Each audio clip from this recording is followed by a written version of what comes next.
Bom, boa tarde. Acabei de receber uma mensagem que a turma já está na sala.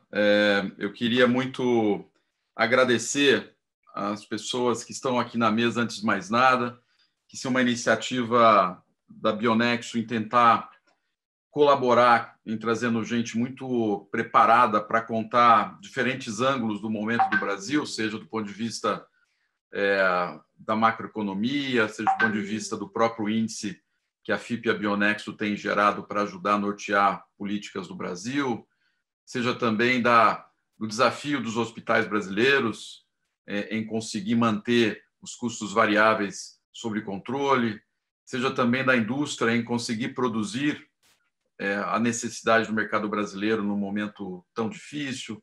Então, eu queria agradecer cada um de vocês. Nós temos aqui como convidados o Bruno Oliva, que é o economista da FIP. Fala oi aí, Bruno, para um oizinho para a turma. Boa tarde a todas e todos. O Henrique Santos, economista-chefe da Turim. Henrique. Boa tarde a todos. O André Pacheco, que é o CMO do Grupo Mafra. Boa tarde a todos. E o Dr. Ari Ribeiro, que é o CEO do Hospital Sabará. Boa tarde, tudo bem? Prazer estar aqui. Obrigado para vocês e umas mensagens protocolares aqui. A gente lembra que esse é um evento exclusivo para clientes da Bionexo. A gente sabe que pode ter alguns convidados de algum cliente que é bem-vindo também. A gente quer, ao mesmo tempo, dar algumas mensagens, né? O chat não está disponível para envio de mensagens. Se tiver alguma dúvida, comentário ou mensagem para os participantes, enviar pelo botão que está embaixo, chamado Q&A, que é um botão localizado na barra inferior da tela. As perguntas podem ser nominais ou anônimas. E o convidado, na hora que aperta o botão, tem a opção lá de ser anônimas. Elas vão chegando e, no contexto aqui das conversas, eu vou encaminhando as pessoas da mesa para que o mais especialista possa endereçar a pergunta, né?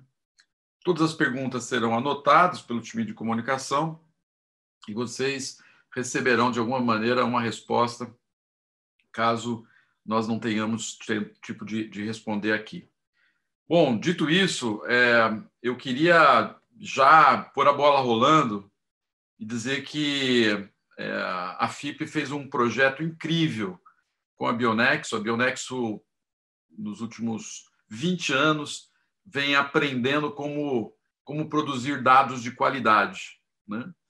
E uma das coisas que a gente não sabia fazer é criar metodologias para que esses dados fossem tratados e publicados com a seriedade que a Bionexo sempre trata os assuntos quando vai a público.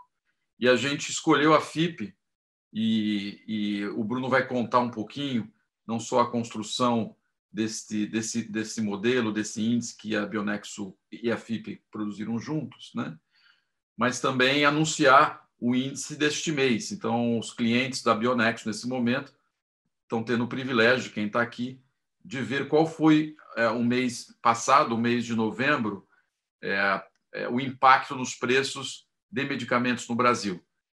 Dado esta informação de hoje, esse privilégio, já amanhã tem um press release para o mercado, onde os veículos de informação, então, analisam esses dados e publicam, etc. Então, para não dar muito spoiler, Bruno, seja bem-vindo, conta para a turma aí esse projeto e o que aconteceu no índice aí no mês que acabou de fechar.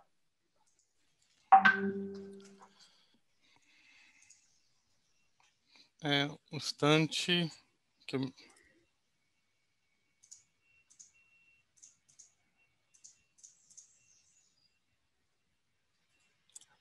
Boa tarde a todas e todos. Meu nome é Bruno. Queria saber da Denise, vocês estão conseguindo ver aqui a minha tela? Sim? Bom, então, obrigado, Maurício, pelo convite. Então, como o Maurício disse, a gente começou uma parceria há algum tempo e agora já faz 4 meses a gente divulga o índice de preços de medicamentos para hospitais, uma parceria aí da Bionexo com a FIP. Então, vou mostrar um pouquinho para vocês qual que é a motivação, né, de divulgar um indicador como esse.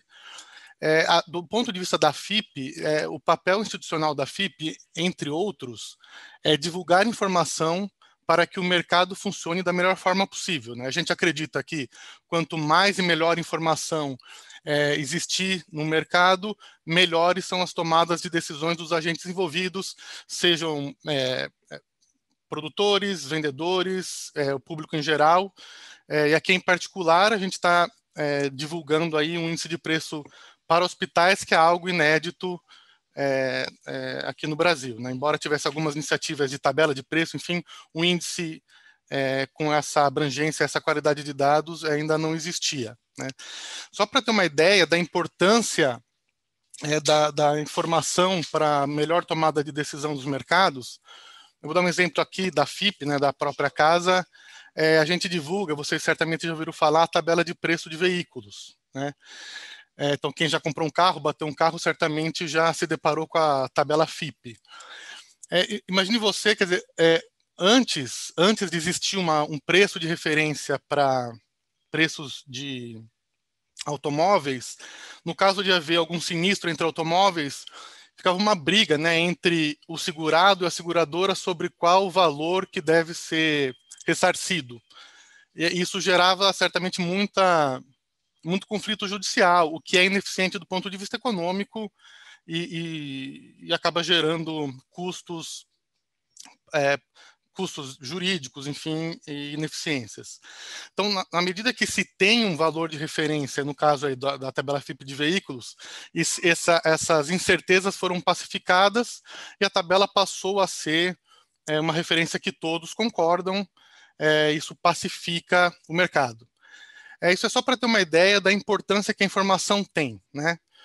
É evidente que aqui no caso específico do que a gente está construindo junto, não se trata de uma tabela de preços de medicamentos, isso é importante frisar, é um índice de preço de medicamentos, né? A diferença entre as duas coisas é que, basicamente, a tabela mostra, de alguma forma, qual que é o preço de um determinado medicamento, um preço médio, preço mediano, enfim. O que a gente está propondo e divulgando é um índice de preços, ou seja, a gente capta a evolução do preço de medicamentos, especificamente para hospitais, ao longo do tempo, né? Então, a gente capta o que a gente chama de dinâmica de preços. O primeiro passo para criar um índice de preços, e aqui é muito importante as informações da Bionexo, é uma cesta, né? Então, como que a gente monta uma cesta de medicamentos, no caso, ou uma cesta de produtos? Só para ter uma ideia, né, talvez o índice de preço mais famoso do Brasil seja o IPCA, que é o índice de preços ao consumidor amplo calculado pelo IBGE. Ele mede a evolução dos preços para o consumidor final. Então, o preço do tomate, o preço de caderno, enfim, uma série de itens de consumo das famílias. E, evidentemente, existem itens que têm um peso maior no orçamento familiar e itens que têm um peso menor. Então, a definição dessa cesta e os pesos é fundamental para que se tenha um bom índice de preços. E, ao longo do tempo, se acompanha os preços e aí é que se tira ou se calcula o índice de preços, a variação de preços ao longo do tempo, né? É importante destacar que o índice de preços ele não capta o índice de preços públicos, como a gente ao público, né, disponível ao público, como é o caso do PMH, ele não capta a realidade de um agente em específico. Ele capta a média de um grupo de agentes, digamos, representativos. Evidentemente que poucos hospitais vão se identificar exatamente com aquele índice, mas vários hospitais vão ter como uma referência do aumento de preços dos seus custos de medicamentos. Lembrando que o que a gente calcula aqui é o índice de preço de medicamentos. A gente sabe que os hospitais têm uma série de outros custos relevantes que não entram aqui nesse cálculo, ok? Bom, mostrando aí os resultados das últimas... desculpa, uma informação importante.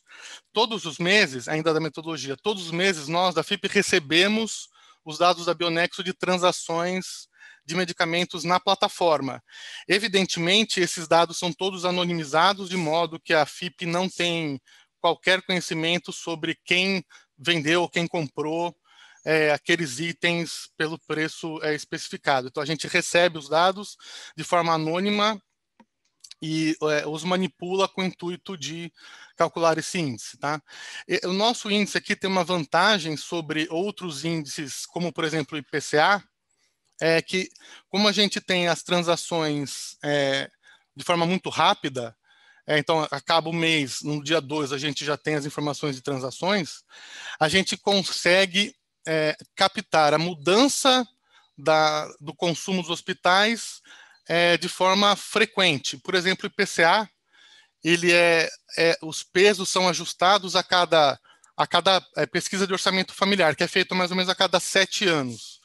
Então, o IPCA tem essa dificuldade de se ajustar a novos padrões de consumo das famílias, porque ele demora 7 anos para ser reponderado. Nós, como temos os dados com frequência elevada, a gente consegue fazer isso no menor espaço de tempo. Então, isso permite flexibilidade e adaptação do nosso índice. Então, aqui vocês podem ver a série histórica que a gente montou. Os dados que a gente divulga são desde janeiro de 2015. Nesse gráfico, aí vocês podem ver a evolução dos preços de medicamentos, né, o IPMH, nessa linha azul mais escura. Né?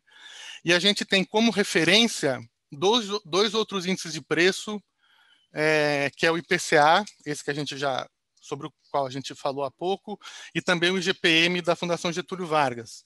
Então, a gente consegue comparar a evolução dos preços de medicamentos com outros índices de preço. Então, aqui a gente observa que teve um aumento bastante substancial aí, logo após a pandemia, o início da pandemia. Isso foi, claro que não foi uma surpresa, a gente esperava que isso iria acontecer, tanto porque nesse período houve um aumento do câmbio e, evidentemente, um aumento da demanda aí por medicamentos utilizados no cuidado com os pacientes, né? Depois de um tempo, de alguns meses, aí vocês podem olhar aqui na série, no azul escuro, esses preços começaram a devolver um pouquinho, né? É natural, depois de um aumento de preço bastante significativo, ter um arrefecimento, mas por enquanto não voltou aos patamares anteriores, né? E isso, essa expectativa também, isso a gente também esperava, tendo em vista que dificilmente voltaria rapidamente e agora talvez seja um tema que será abordado, essa segunda onda. Então, essa segunda onda que vem por aí acaba pressionando os preços, primeiro de materiais e depois de medicamentos. Então, há uma expectativa aí para que alguns medicamentos aumentem os preços nos próximos meses. Isso já começou, na verdade. A bola da vez é a heparina injetável, né, que teve um aumento bastante substancial nos últimos 2 meses. Então, a gente divulga não só o índice fechado, mas também para alguns grupos terapêuticos. Então, a gente consegue separar por agentes neoplásicos, sangue, órgãos hematopoéticos, enfim, uma série de grupos terapêuticos e acompanhar a evolução dos preços para cada um deles separadamente. Né? Quando a gente olha aí o comportamento dos preços na COVID, a gente observa que os grupos terapêuticos que mais tiveram aumento de preço nesses últimos meses, desde fevereiro até novembro, que é o último dado, são os medicamentos associados ao aparelho cardiovascular, o sistema nervoso, o aparelho digestivo e metabolismo, e sangue e órgãos hematopoéticos e sistema musculoesquelético. Então, esses foram os grupos terapêuticos que apresentaram aí um aumento de preços acima do IPMH em geral, que teve nesse período aí, entre fevereiro e novembro, um aumento de quase 11% no cômputo geral, né, considerando aí todos os medicamentos que a gente acompanha. É isso que a gente tem para falar por enquanto. Não quero tomar muito aí o tempo de vocês e certamente, Bruno, caso haja algum comentário... É correto dizer, então, que apesar da segunda onda, que, quer dizer, a gente não saiu nem da primeira, mas essa nova crescimento de infecção e, ao mesmo tempo, de internação ainda não pressionou preço no mês de novembro. Isso claramente o índice não mostra isso ainda, certo? Isso. Seria de se esperar talvez uma queda maior do que se verificou caso não tivesse havido essa pressão. Mas o que a gente, quando a gente olha os dados desagregados, né, o que a gente enxerga é o seguinte: aqueles medicamentos que tiveram um aumento bastante substancial no começo da pandemia, até porque os hospitais, além do uso direto, fizeram estoques, né? Então, os medicamentos que tiveram um boom no começo da pandemia, agora, nos últimos 2 meses, tiveram um pequeno aumento, uma pequena redução dos preços, enquanto outros, como a heparina, tiveram um aumento bastante substancial nesses últimos 2 meses. E o que a gente espera, e a gente viu no começo da pandemia, e agora também vê, é que costuma ter digamos, uma restrição de oferta mais forte, ou um aumento de preço mais forte em alguns materiais. Então, a pressão e o preço de medicamento aumentou, né? Mas aumentou depois do que se verificou o aumento de preço de materiais. E agora já começo a ter notícias de, por exemplo, seringas, né? Está tendo problema de oferta de seringas, certamente o preço desses itens deve ter começado a aumentar bastante. Nós aqui na FIP não calculamos índice de materiais ainda, entretanto a gente vê, né, nos jornais aí essas notícias. E quando a gente olha especificamente para medicamentos, heparina injetável teve um aumento bastante substancial de preço nos últimos 2 meses. O que, na verdade, a gente procurou algumas informações e viu que nos Estados Unidos está tendo também um problema de oferta de heparina injetável. Então, é um problema que não é circunscrito ao Brasil, ele acaba ocorrendo em outros países também. Legal, Bruno, obrigado. Eu acho que um outro componente importante, só para lembrar, né, que quando teve a grande crise no início de março, abril, maio, além da oferta ter explodido, né, mais de 90 fronteiras no planeta fecharam ao mesmo tempo, o que apertou mais ainda a questão da oferta. Então, acho que isso é um cenário que não temos hoje.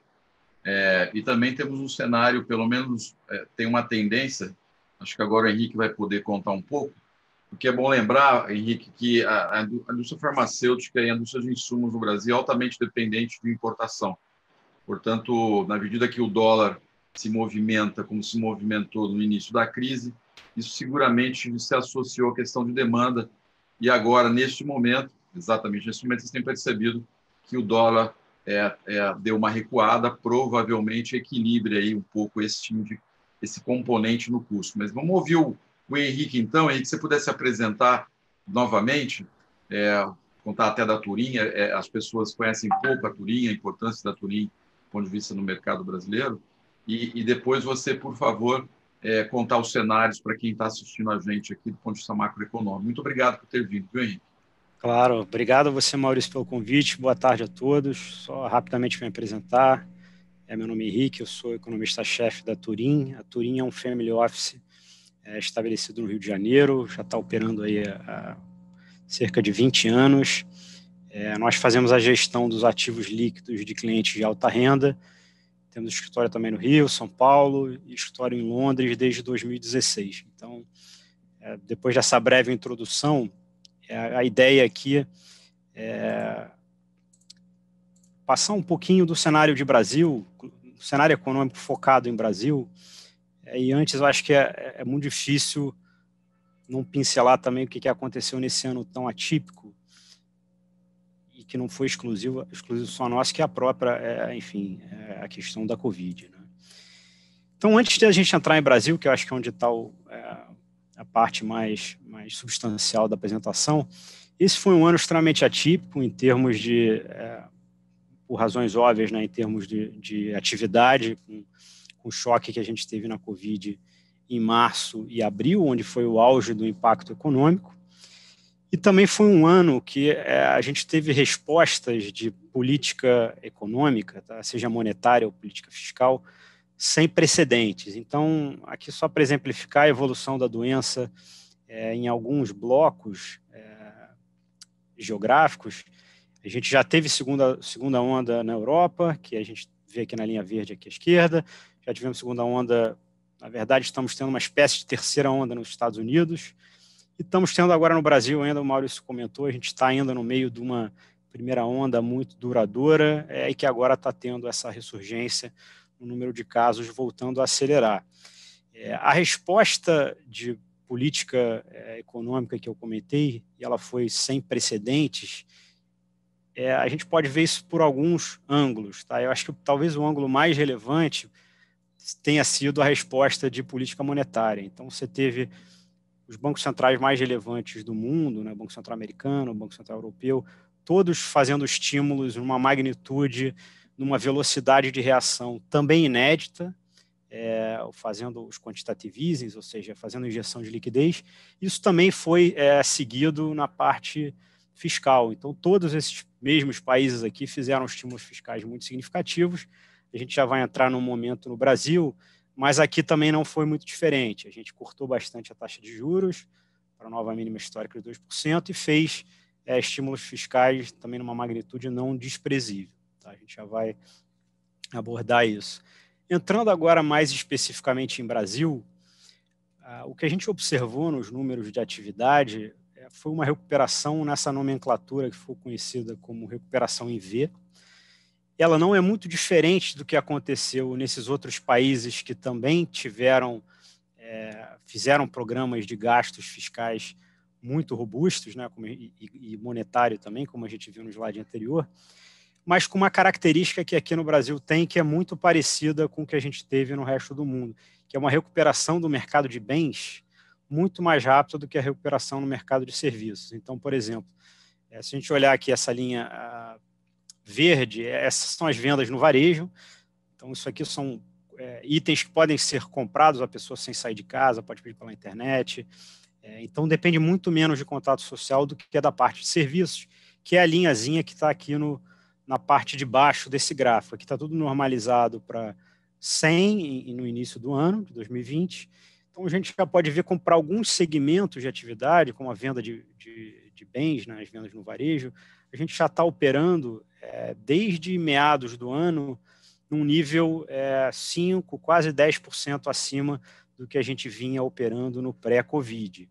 Enquanto na parte de serviços, as coisas ainda estão mais próximas de 10% abaixo, por razões que a gente sabe aí tem a ver com distanciamento social, e isso não é uma realidade específica do Brasil. Na verdade, isso é observado em várias outras economias, mas é algo que tem algumas implicações que a gente vai ver um pouco mais à frente. Tá? E um outro ponto bastante relevante para o Brasil, que tem implicações para 2021, tem implicações para o risco fiscal brasileiro e ajuda a explicar essa recuperação em V que a gente está vendo no Brasil e que a gente não vê em todas as economias emergentes. Então, isso não é uma verdade que todo mundo voltou em V. Na verdade, quem voltou em V foi quem teve resposta de política econômica mais robusta, né? Esse é o caso dos países desenvolvidos, e dentro dos emergentes, o Brasil é um destaque de quem mais fez. Quando nós olhamos os dados agregados, né, da massa salarial nada mais é do que a quantidade de dinheiro disponível na mão das pessoas para gastar. Aqui a gente está olhando tanto massa salarial de salário, de fato, né, do emprego, como de transferências do governo. Né? Então, vai estar entrando aqui Bolsa Família, aposentadorias, e vai estar entrando o auxílio emergencial, que foi um pagamento de R$600 que durou até o final de setembro. De setembro até o final do ano, ele caiu para R$300 e está previsto para ir a zero na virada do ano. Mas o ponto aqui mais importante é que quando a gente olha a massa salarial ampliada, né, colocando o auxílio emergencial, que foi conhecido como Corona Voucher, e a gente soma isso com esses outros tipos de renda, nós não tivemos queda de renda no Brasil. Então, tivemos a pandemia, tivemos um choque muito significativo na atividade, mas as transferências de renda elas foram fortes o suficiente para fazer com que a massa de renda no Brasil tenha ficado estável durante essa crise econômica que foi a mais aguda em termos de proporção. A volta foi rápida, mas ela foi, em termos de velocidade, um recorde histórico. Né? E se a gente olhar aqui, a linha vermelha é o que a gente estaria vendo de nível de rendimento as pessoas consumirem, caso a gente não tivesse tido nada de auxílio emergencial sendo feito. Então, realmente, é uma diferença muito significativa, e ao virar para o ano de 2021, a gente certamente vai ter algum impacto sobre a atividade. Isso vai ajudar também a reduzir a pressão inflacionária em algumas coisas que apareceram com mais força já nesse final de ano. A gente vai entrar também daqui uns 2 slides. Tá? Aliás, nesse slide aqui. A gente está vendo no Brasil agora também no final do ano um movimento bastante significativo de aceleração da inflação. Então, o IPCA, que em algum momento desse ano, no auge da pandemia, as projeções, algumas chegaram próximas a 1%, uma alta só de 1% no ano. Hoje as projeções já estão próximas a 4,5%, inclusive acima do centro da meta. E eu acho que é uma combinação de fatores. A gente tem um choque bastante significativo que está acontecendo no preço de alimentos. Se a gente olhar aqui, o preço de alimentos estão subindo mais de 20% na variação interanual. Isso aqui passa, inclusive, os picos anteriores de choques de alimentação que a gente teve no passado recente. Tem repasse cambial, já foi muito comentado da desvalorização grande do câmbio esse ano. Isso pega em vários itens do IPCA, e a gente tem o efeito, além de restrições de oferta pontuais em alguns itens, nós temos o efeito do auxílio emergencial, que gerou um boom de demanda em algumas categorias. A parte de móveis eletrodomésticos é um exemplo claro, materiais de construção, a própria parte de alimentação também teve um choque muito significativo de demanda, vindo aí do auxílio emergencial. E quando a gente quebra o IPCA, usando dados de gastos de cartão de crédito, esses dados aqui são do Itaú, nós temos o aumento, se a gente pegar os itens onde houve um aumento relevante de demanda e olhar a variação de preços ponderada, nós vemos uma aceleração muito significativa no segundo semestre desse ano. Enquanto a gente pega, se a gente separar os itens que tiveram queda de demanda, e o grosso aqui são serviços, né, coisas que não estão podendo ser consumidas normalmente pelo distanciamento social, a gente tem uma variação muito próxima de zero e chegou a ter deflação ali no auge da crise da Covid. Então, na nossa visão, a gente está vendo um movimento temporário. A gente tem uma visão que a inflação vai voltar a se normalizar em 2021, depois de um ano muito pressionado, basicamente porque a gente ainda tem uma capacidade ociosa grande, tem uma taxa de desemprego que é bastante elevada, e o auxílio emergencial, tudo mais constante, né? Se a gente não tiver nenhuma surpresa até o final do ano, ele vai ser descontinuado. Isso vai ajudar a tirar a pressão de alguns itens do IPCA que estão bastante pressionados nos últimos meses. Tá? Falando um pouco de câmbio, o real foi de fato uma moeda com uma performance muito ruim no ano de 2020. Aqui a gente pode ver o real está tudo em base 100, tá? Para ficar comparável com outras moedas. E são moedas consideradas em geral pares do real. São pares ou porque são outras economias emergentes ou porque são moedas ligadas a commodities, como é o caso do Brasil. E a gente vê aqui claramente que mesmo com essa volta que a gente observou aí nas últimas 4, 5 semanas, aí, principalmente no início do mês de novembro, o real ainda está muito pior do que as outras moedas no ano. E mesmo com o ajuste que a gente passou nas contas externas do Brasil, nosso saldo em conta corrente, que chegou a ser muito deficitário nos anos ali de 2010 a 2014, hoje a gente está numa situação bastante confortável. Então, isso é explicado tanto pelo nível do câmbio, como pelo fato da ociosidade que ainda tem na economia doméstica. As pessoas não podem viajar, o Brasil é estruturalmente deficitário na parte de viagens internacionais, então o fato de ninguém estar viajando também ajuda nessa redução do déficit em conta corrente. Tá? Então, para a nossa visão, o câmbio daqui para frente, a gente não vê também grandes espaços para apreciação, mas a gente tem um viés de apreciação do câmbio se a gente não tiver nenhum susto na parte fiscal. A gente acha que existe um espaço para o câmbio continuar esse processo de valorização, né, o real continuar esse processo de valorização, que não está sendo específico só do Brasil. Tá? É um processo que está acontecendo com várias moedas emergentes depois aí das notícias melhores de vacina. Tá? Aqui um comentário rápido sobre a normalização do mercado de juros. A gente hoje no Brasil está em 2%, é uma taxa extremamente baixa, é a nossa mínima histórica, já estávamos na mínima histórica antes, fomos para uma nova mínima histórica, e tem um processo de normalização que deve começar em 2021, vindo de uma base muito baixa. Então, aqui na linha preta, a gente tem o que são as projeções da pesquisa Focus, com participantes do mercado feito pelo Banco Central, e tem uma dicotomia quando a gente olha os dados que estão implícitos no mercado de juros. Tá?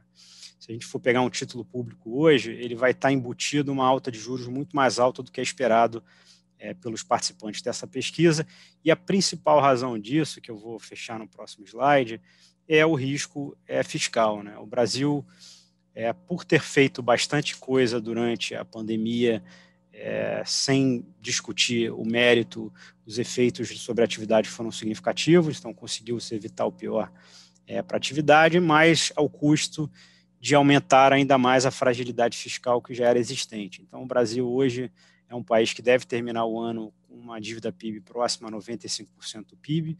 Isso é muito elevado para uma economia emergente, então os pares emergentes vão ter alguma coisa mais próxima de 50%, quem tem um pouco mais ali próximo de 75%, então a gente tem bastante dívida e temos uma situação, um ponto de partida fiscal muito frágil também na parte de resultado primário. Né? Então, temos dívida elevada e temos um déficit primário também muito expressivo, já tínhamos um déficit antes, esse ano o déficit vai ser muito elevado, e a mensagem dessa tabelinha aqui nós precisamos de um ambiente de juros controlados, né, que não sejam juros próximos do que a gente viveu em 2015, 2016, para que essa dinâmica da dívida não se torne explosiva. Então, essa tabelinha aqui, ela nada mais mostra do que o nível de superávit primário, ou de resultado primário, resultado fiscal do governo, que precisa ser feito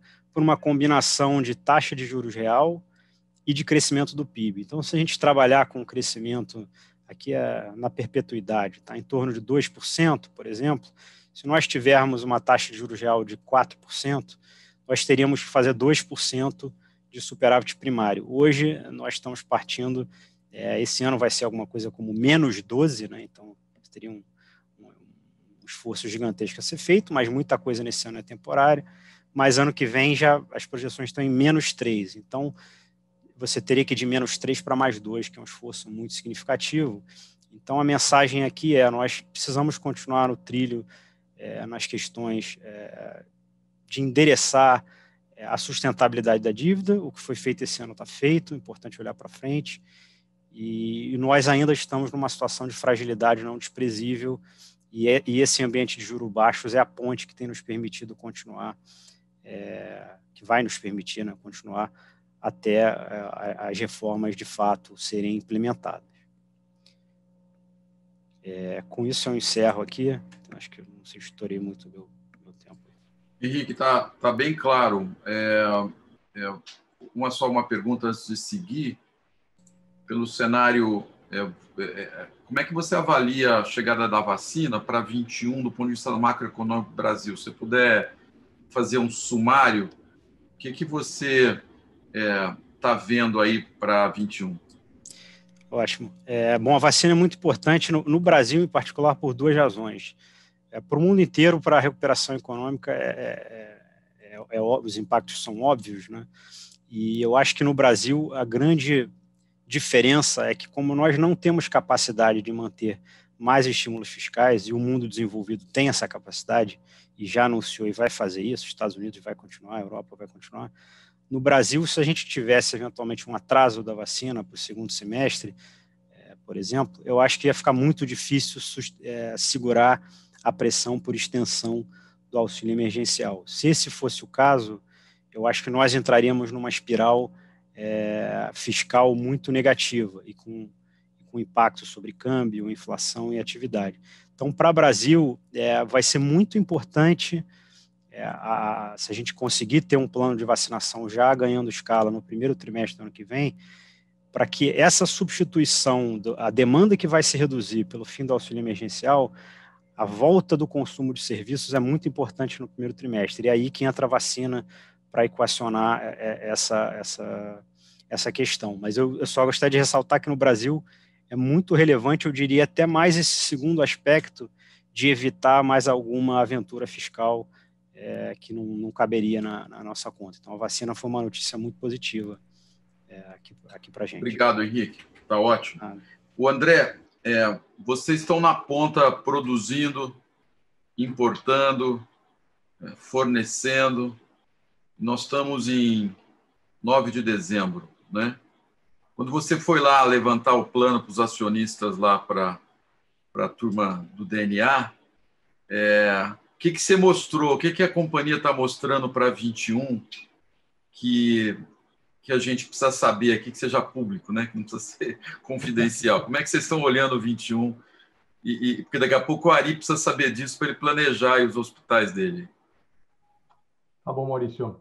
Enfim, quando a gente olha esse contexto geral, né, é muito interessante porque os números aí que o Bruno mostrou, né, com relação aos preços, eles conversam muito aqui com o que a gente tem sentido no mercado e refletem bastante da dinâmica que a gente vê tanto na venda quanto na compra, né? A questão é que para o ano que vem, o cenário ele ainda é um tanto quanto incerto, né? A gente não sabe o quanto que essa segunda onda ela vai gerar a recuperação que a gente vinha observando nos hospitais, né? Das cirurgias eletivas, da retomada dos procedimentos, né? A gente não sabe o quanto que a gente vai voltar atrás, porque principalmente ali em maio, junho, julho desse ano, quando o Covid realmente estava acelerando muito, isso praticamente parou, né? A gente conversou muito com o pessoal da ANAP, né? O nível de ocupação dos hospitais chegou a bater 30%, então isso impacta diretamente na nossa demanda, né? Do nosso mix de venda de uma forma geral. Mas o que é talvez aqui o positivo do nosso negócio, o fato de a gente ser um grupo que tem um mix de produto muito grande, né? Por um lado, um conjunto de produtos diminuiu, né? Principalmente os associados às cirurgias eletivas e os procedimentos normais, mas todo o mix do Covid aumentou muito. Então, a venda de EPIs disparou, né, num primeiro momento, e depois a venda de alguns medicamentos associados ao tratamento da doença. Então, isso, de certa forma, equalizou. Então, quando a gente olha para o ano que vem, a gente desde que no primeiro semestre a perspectiva tende a ser meio essa, né? Assim, se a gente tiver uma aceleração aqui do cenário do Covid, o mix ele vai para um mix mais voltado aí para os anestésicos, enfim, anticoagulantes e os produtos voltados a tratamento do Covid. Agora, o que a gente realmente espera é que o mercado, tem muita vacina em desenvolvimento, né? A gente acha que talvez não no primeiro trimestre, mas no segundo trimestre isso já tem algum impacto, enfim, e as pessoas já comecem a ser vacinadas, isso já traga uma normalidade maior ao dia a dia dos hospitais, né? E quando a gente fala com o mercado, né, o próprio Arquivia e outras empresas aí que divulgam seus números sobre o cenário geral, a perspectiva para o ano que vem é que o mercado volte a crescer, né? O mercado, principalmente o de medicamento não institucional, ele vinha crescendo numa taxa aí acima de 10%, né? Mais próximo ali dos 15%, algumas linhas de produto, principalmente os oncológicos, acima de 25%. Né? No cenário da pandemia, o mercado como todo deu uma desacelerada, principalmente no segundo semestre, para uma faixa de 8%, 9%. Então, enfim, a gente está trabalhando com um contexto de que realmente o ano que vem vai ser um ano diferente, né? E que o mercado volte aí a crescer os seus double digits, pelo menos os de medicamentos. O de material médico, ali tem uma incerteza maior, até porque eu acho que um dos principais materiais aí para qualquer hospital são as luvas de procedimento, né? O Ari deve saber bem aí que esse é um item curva A, né, não reembolsável na maioria das vezes, e que todo hospital enfim, precisa comprar o produto, e esse foi um produto que foi muito impactado com a pandemia, né? Primeiro porque acho que mais de 90% do volume que o mercado brasileiro consome é importado, tem pouco produtor nacional, e a gente acabou competindo com uma demanda global, né? Não era uma demanda exclusiva do Brasil, né? E com o adicional de que as fábricas, principalmente Malásia, né, alguma coisa da Tailândia, mas principalmente Malásia, tiveram que restringir a produção em função da limitação, enfim, do Covid. Então, você teve um aumento exponencial de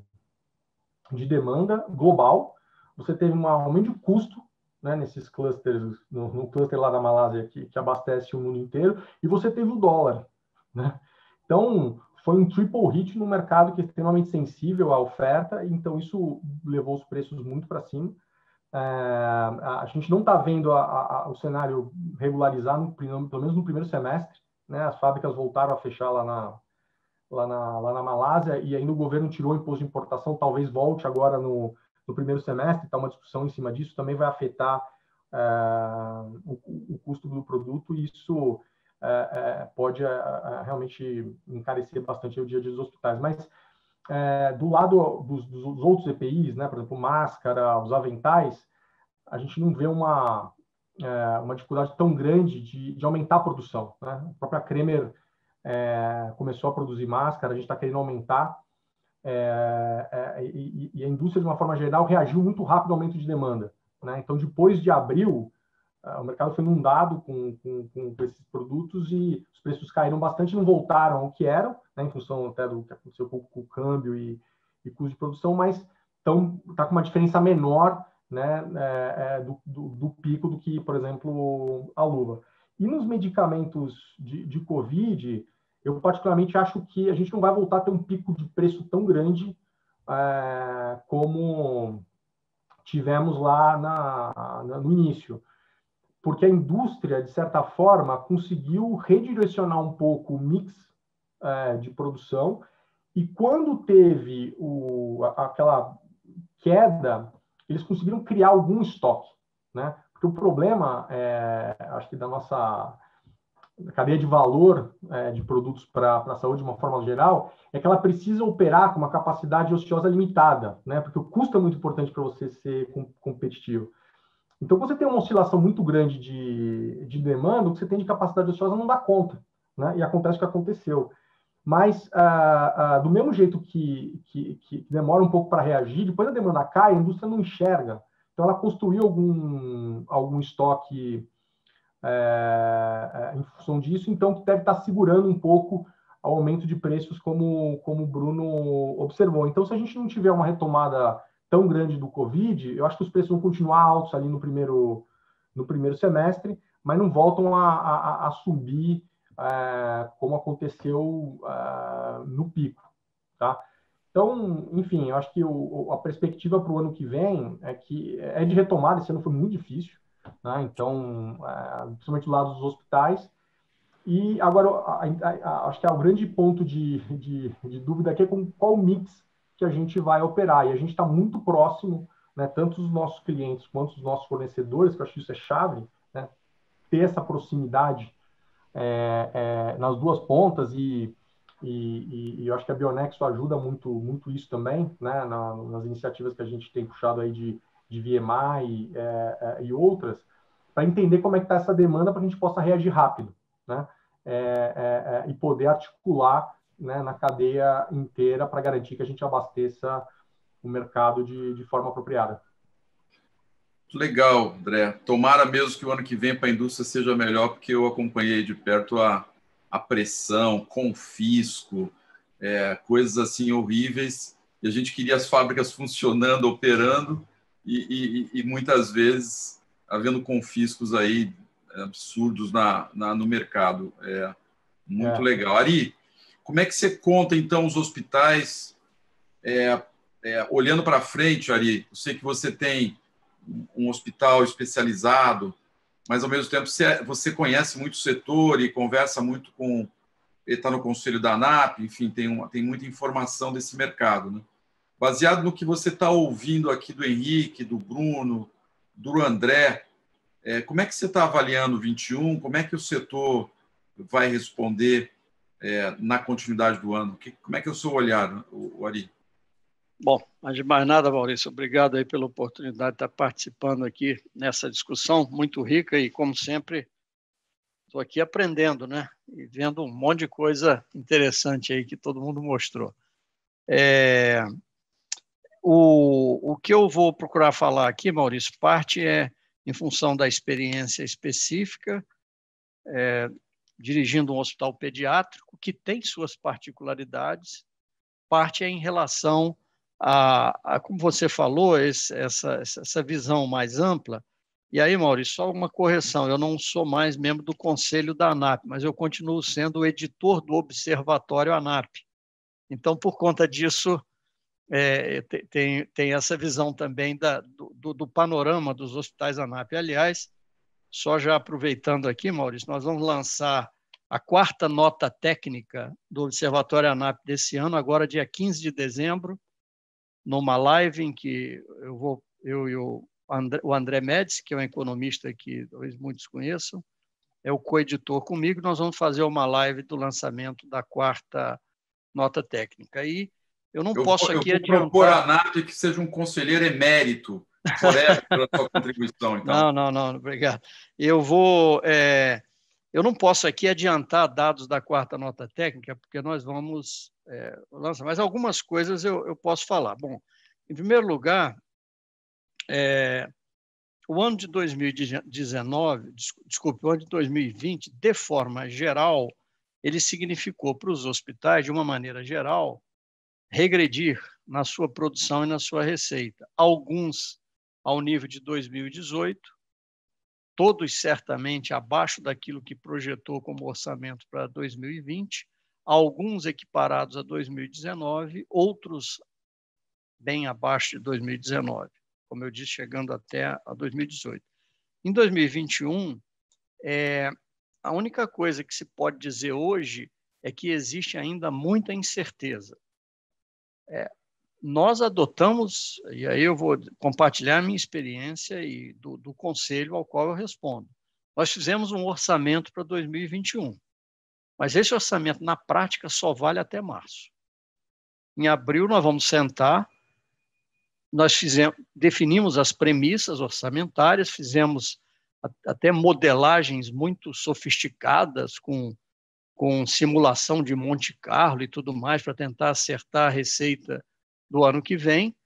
Chegamos a um cenário que não recupera 2019, que são os dados que a gente tem como hospital pediátrico hoje. Mas nós entendemos que essa dinâmica ainda é uma dinâmica muito dinâmica que não nos permite cravar o que vai acontecer durante todo o ano de 2019. Desculpe, do ano 2021. E como já foi aventado aqui, nós estamos com uma segunda questão, principalmente de umas 3 semanas para cá, que é essa 3 ou 4 semanas, mais agudamente, talvez umas 3 ou 4 semanas, que é a pressão aumentada pelo aumento do número de casos Covid nos hospitais gerais, nos hospitais que atendem adulto. Na pediatria, não, porque na pediatria a gente nota um aumento do número de casos diagnosticados a partir do pronto-socorro, mas não um aumento do número de casos internados, porque criança raramente precisa internar por conta do Covid. Mas nos hospitais de adulto, grandes hospitais aqui de São Paulo, e muito representativos, já tomaram a decisão de reduzir ou suspender cirurgias eletivas. E aí, dados do Observatório ANAP mostram que nós temos sim, eu não vou dizer os números, mas eu atesto para vocês que com os dados até outubro, nós temos sim visto uma recuperação do número do índice de cirurgias eletivas, né, do percentual de cirurgias eletivas frente ao movimento geral. Então, em relação a 2021, nós temos ainda uma incerteza muito grande. Eu, particularmente, acho que nós vamos ter... eu acho, assim, minha visão é que quem repetiu o resultado de 2019 está fazendo uma boa performance com o cenário que a gente vê hoje. Bom, como é que a vacina pode impactar isso? Na minha opinião, a questão da vacina ela traz dois aspectos. Um aspecto é o aspecto do fato de que existe ou existirá algum grau de imunização. O outro aspecto que eu acho extremamente importante é o impacto que ela tem no comportamento. O ano de 2020 ele está sendo caracterizado por ter uma influência muito grande no comportamento das pessoas na procura ou no consumo, vamos usando a palavra consumo, dos serviços de saúde, onde a percepção de risco e o sentimento de medo tem pautou muito durante grande parte do ano como os beneficiários do sistema de saúde suplementar, para me referir aqui a esse segmento, eles consumiram saúde. E a vacina ela tem dois impactos. Um impacto é o impacto da imunidade, que não será 100%, como a vacina de gripe também não é, como a maioria das vacinas não o são, mas ela trará um aspecto fundamental na dinâmica do relacionamento social, independente do resultado efetivo que ela vai ter na imunização, que eu não estou discutindo aqui. Mesmo porque esse dado, ninguém hoje tem certeza de qual será. Mas, certamente, ela é um grande avanço, e aqui a gente tem que falar como a humanidade reagiu bem, como a ciência reagiu bem, capaz de produzir vacinas até com tecnologias inovadoras, como essa do RNA, em tão pouco tempo. E aí, Maurício, eu não quero falar muito para dar tempo da gente discutir um pouco mais. Eu levantei Primeiro, no meu hospital, Bruno, a fotografia que eu vi, se eu pegar assim, pegar a variação de preço de 2021, comparado com 2020, comparado a 2019, e descontar aquilo que seria a inflação da CEMED, vamos dizer, CEMED seria a inflação, eu ainda fico com uma variação de 15%, meu amigo. No caso do hospital pediátrico. E sabe o que impactou no nosso caso? Imunoglobulina, omeprazol, esses prazóis, a cefepina e a heparina. O meu pessoal. Eu pedi, pessoal, me dá uma olhada, eu vou precisar falar com um pessoal muito bacana e inteligente amanhã. Me mostra aí como é que foram as coisas, então me deram esses números. E uma outra coisa interessante, aí pegando a ANAP, esse não é um dado que está no observatório, mas eu posso compartilhar, que é o seguinte: se você pegar assim, a ANAP ela olha, ela divulga a participação do custo de diversos elementos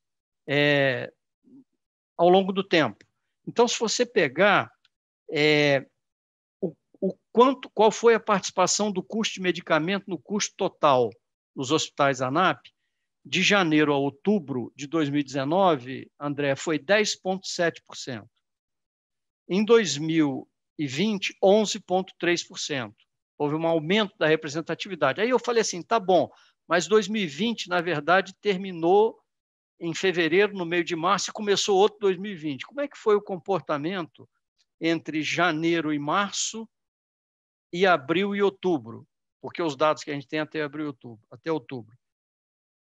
10,6% na representatividade dos custos gerais de janeiro a março e 11,6% de abril a outubro. 1 ponto percentual na representatividade pelo tamanho, isso não é insignificante, não é, Bruno? Então, claramente, eu acho que esse indicador que a Bionexo tem produzido, Maurício, ele é, sim, de utilidade para o mercado, ele dá um balizamento, e o que eu estou vendo na prática bate mais ou menos. Eu acho até que eu estou mais impactado aí do que o indicador geral, não é? Talvez seja pela especificidade do hospital pediátrico. Maurício, eu vou parar por aqui para que a gente possa ter tempo, talvez, de debater um pouco mais. Legal, Ari. Para comentar um ponto aí que o Ari falou, que é engraçado ver, né? Eu até estava checando aqui se era isso mesmo. Esses produtos que ele mencionou foram os produtos que a indústria mais teve dificuldade de acesso à matéria-prima, né? Então, isso realmente... Nós perdemos a parte mais importante que você ia falar, que pelo menos eu não ouvi, não sei se vocês ouviram. Não posso repetir. Não, o que eu estava comentando, Ari, é que esses produtos que você mencionou, nós também tivemos bastante dificuldade de comprar eles no mercado para levar aos hospitais, e a indústria, né, alegando muita dificuldade de acesso à matéria-prima. Eles até tinham capacidade de produção, mas não conseguiam produzir porque não tinham matéria-prima, né? E isso tudo levado, toda essa restrição de, enfim, de transporte e cenário de logística dificultado pela pandemia. O Ari, você sempre também, de maneira muito adequada, ensinando a gente aqui e pontuando bem o mercado do setor, né? Eu acho que o hospital brasileiro sofreu muito, né? Em termos de caixa, de resultado. Maurício, eu posso compartilhar por exemplo, o impacto no EBITDA dos hospitais ANAP é significativo. Em abril, o EBITDA do conjunto foi negativo. Pois é. E aí a recuperação que a gente viu de EBITDA está sendo meio em V, sim. Agora já está... Não posso dar os spoilers dos números para não atrapalhar o dia 15. Mas se você comparar o agregado do ano, é um impacto significativo em relação ao ano passado. Desculpe eu te interromper aí, Maurício, porque eu achei que era importante dar essa informação.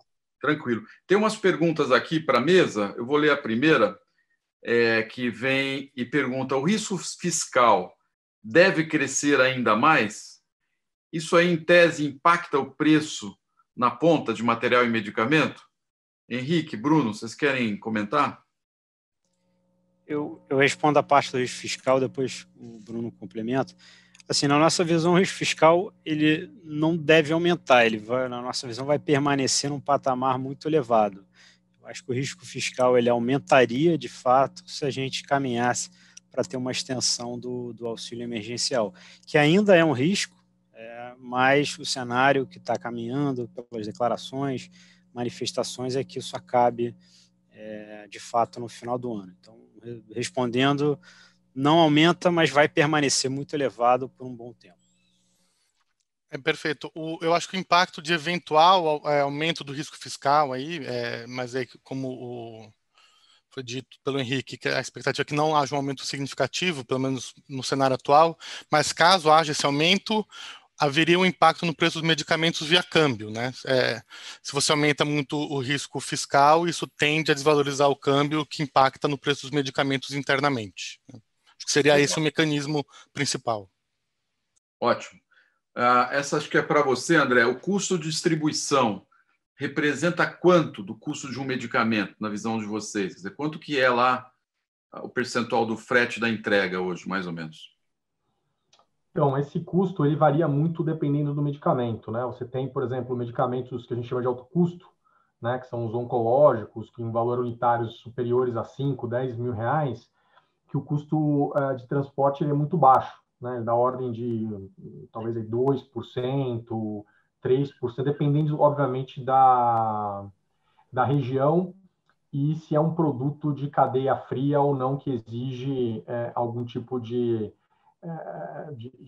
especialização no transporte. Quando você vai para medicamento de valor unitário menor, né, por exemplo, de dipirona, aí esse custo já é bem maior, da ordem dos 4, 5, até mais, né, dependendo da região. Então, o custo do transporte ele é uma função muito do valor agregado daquilo que você está transportando. Tanto que, acho que relacionando com o que a gente viu no Covid, foi que, principalmente as distribuidoras que tinham no seu portfólio, não tinham uma logística própria, dependiam muito da malha aérea na pandemia, né, como os números dos voos diminuíram muito, né, e esses medicamentos de alto custo são tudo por avião, tiveram seus custos de frete que explodiram, né, e muita dificuldade para acessar algumas regiões, né? Tá bem. Acho que essa aqui é para você, Bruno. Acho que pode juntar as duas coisas, duas perguntas dá para juntar. A primeira os dados que hoje a FIP publica, com dados da saúde suplementar, esses dados, de alguma maneira, conseguem ver também se os hospitais públicos, os preços estão em queda, ou é uma derivada óbvia? Essa é uma primeira pergunta. E a segunda, esse eu poderia responder, mas eu deixo com você. Quando que a FIP lança o indicador para materiais? Não medicamentos. Obrigado, obrigado, Maurício. Deixa eu voltar aqui. Na verdade, quer dizer, a gente não tem dados para compras públicas, mas é muito provável, posso dizer com um pouco risco de errar, que os hospitais públicos também observaram um aumento significante do preço de medicamento. Porque, quer dizer, se aumenta o custo, como foi dito aqui pelo André, o custo também vai aumentar para você vender tanto para o setor privado quanto para o setor público. Evidentemente que pode ter alguma questão um pouco diferente pelo timing de compra, enfim, mas é muito provável que haja esse aumento também para o setor público. Se eu puder comentar com relação a isso, eu acho que a única grande diferença é que como você tem atas de registro de preço, né, o governo ele compra pela licitação e trava isso normalmente para 12 meses, acaba que esse preço ele fica estável. Certamente isso que você falou aconteceu, mas tem um impacto menor por causa dessas travas, né? A não ser que foram novas licitações, aí realmente a dinâmica vai ser igual, mas os contratos existentes eles acabam tendo seu preço fixado na ata anterior. De 2 meses. Mas exatamente, depois faz outra licitação, vai em escadinhas, digamos assim, né? Exatamente. A outra pergunta, Maurício, quer dizer, a gente já está trabalhando no índice de materiais. Quando ele vai ser lançado, a gente não sabe exatamente, depende aí de como as coisas avançam, mas a gente já está trabalhando até para conhecimento interno, para entender como está andando esse mercado de materiais. Maurício, se você me permite, tem uma pergunta que você jogou para dentro, alguém, não sei quem está fazendo, jogou para dentro, mas eu queria comentar, tá? Porque ela estava incompleta, mas eu acho que entendi. Tudo bem, Maurício, se eu comentar? Coisa rápida. A pergunta é o que eu vou já ajustar. O que justifica 2 meses de queda seguidas nos preços de medicamentos, né? Pensando aí nos dados que eu apresentei inicialmente. Acho importante, e aí fazendo uma junção aí do que foi falado aqui, a gente pode pensar, por enquanto, que houve 3 momentos do ponto de vista do preço de medicamentos a partir da pandemia. O primeiro momento, você tem 2 coisas acontecendo ao mesmo tempo, que é uma desvalorização cambial, que afeta quase todos os medicamentos, e aí um aumento muito rápido e muito acentuado da demanda por medicamentos associados ao cuidado com o paciente de Covid. Isso gera um aumento de demanda e um aumento de preço muito rápido e muito grande. Depois tem um segundo momento, né, quando foram diminuindo o uso dos hospitais, enfim, foi diminuindo as internações, isso tende a reduzir a pressão sobre o preço, porque diminui um pouco a demanda pelos medicamentos, seja porque os hospitais já fizeram estoque, seja porque tem menos gente internada. Então, esse período foi de queda do preço. E agora a gente tem um terceiro período, um terceiro movimento, que é de novo, uma aceleração das internações, mas digamos, os ofertantes, os produtores já estão numa situação que eles conseguem responder, não é mais uma novidade, quer dizer, eles já conseguem responder de forma mais adequada a alterações de demanda. Então, há uma expectativa, sim, de elevação de alguns itens por conta desse aumento de demanda, mas certamente isso deve se refletir menos em preço do que foi a primeiro momento, que teve um aumento bastante substancial. Legal, Bruno. Obrigado por recuperar essa pergunta. Eu realmente tinha perdido aqui. Tem uma pergunta do Leandro Martiotti, esse aqui eu vou responder. Entendo que a pesquisa foi baseada em indicadores gerais da economia e impactos na saúde voltados à linha de fármaco. Gostaria de saber se existe a pretensão de ter um estudo similar voltado a device, equipamentos médicos hospitalares e serviços de manutenção. Obrigado. Leandro, sim. Como o Bruno falou, eles estão trabalhando agora na base de informação de materiais descartáveis, porque é muito mais complexo criar uma base de dados com código único. Essa é uma grande dificuldade que os cientistas de dados têm que trabalhar antes de gerar o dado, né, para que a gente possa comparar as coisas de maneira adequada. Isso vai ser uma evolução, né? A gente está pegando blocos relevantes para depois avançar para outros itens e poder ajudar. Eu fico muito feliz com o depoimento aí, tanto do André quanto do Ari, que esse indicador tem, viu, Bruno, que legal? Os dois lados da cadeia estão falando, muito bom. Vocês estão fazendo as contas certo aí, porque está funcionando mais ou menos assim mesmo o mercado.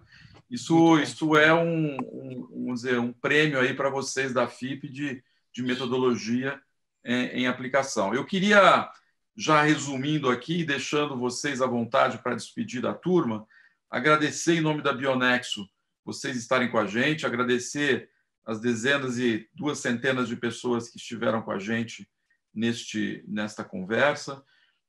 Amanhã o mercado sabe o índice de maneira oficial, portanto, todo mundo pode fazer as suas análises nas suas devidas cidades ou municípios, né? E a Bionexo aqui cumpre mais uma vez um papel de contribuir com o país para ter elementos, ter dados, fazer gestão assertiva para um bom planejamento da saúde no Brasil. Então, fiquem à vontade, eu vou começar agora ao inverso. Bora lá, Ari, depois o André e termina no Henrique. Maurício, muito obrigado pela oportunidade de estar aqui participando, ter tido a oportunidade aqui de ouvir, aprender e queria desejar a todos uma boa continuidade aí de semana e também que mantenham se cuidando bastante. A pandemia está aí, não acabou. Aquela história, aquele negócio, a gente pode ter cansado do vírus, mas o vírus não cansou da gente, não. Isso é verdade. Tá? E quanto à nossa atuação, Maurício, como executivo do setor de saúde, eu acho que o ano de 2020 ele pode ser visto como de 2 formas, né? Aquela história, é um ano para esquecer, um ano para aprender. Para mim, é um ano que, acima de tudo, foi um ano de oportunidade de crescimento pessoal e profissional e de capacidade de adaptação, capacidade de navegar de forma turbulenta e mudar o curso do barco de maneira bem rápida. E, para isso, informação de qualidade é essencial. Então, esse investimento que a Bionexo e a FIP estão fazendo em produzir informação de qualidade, eu acho que é o caminho certo aí para nos ajudar também, como executivos, a navegar aí nesses mares turbulentos. Obrigado. Obrigado você, Ari. André? Bom, Maurício, Henrique, Ari e Bruno, é um prazer imenso participar desse tipo de webinar. Aprende-se muito, né? O Ari falou, acho que muita coisa que a gente consegue enxergar, mas com a perspectiva dos hospitais, o próprio Henrique e o Bruno trazendo a visão de economia. E eu aqui, como representante do Grupo Mafra, eu acho que ao participar de um evento como esse, a gente cumpre a nossa missão, que é buscar entender isso tudo e trabalhar para simplificar o mercado da saúde, que esse é o nosso objetivo, né? Então, saio daqui, acho que muito satisfeito por toda essa discussão e agradeço muito aí a todos que participaram conosco, né? Eu vi que tinha mais uma pergunta lá no fim, depois se você puder me encaminhar, sobre a demanda aí, como é que se comportou no mundo, isso a gente também estudou bastante, depois eu respondo para você passar aí para o interessado. Prazer grande, um forte abraço a todos e se cuidem, viu, que isso que o Ari falou é verdade, né? A gente pode ter esquecido do vírus, mas o vírus não esqueceu da gente. Muita gente, realmente, muitos amigos, muitas pessoas próximas aí que acabaram se contaminando, então esse risco existe, é importante a gente ficar atento a ele. Obrigado, André. Bruno?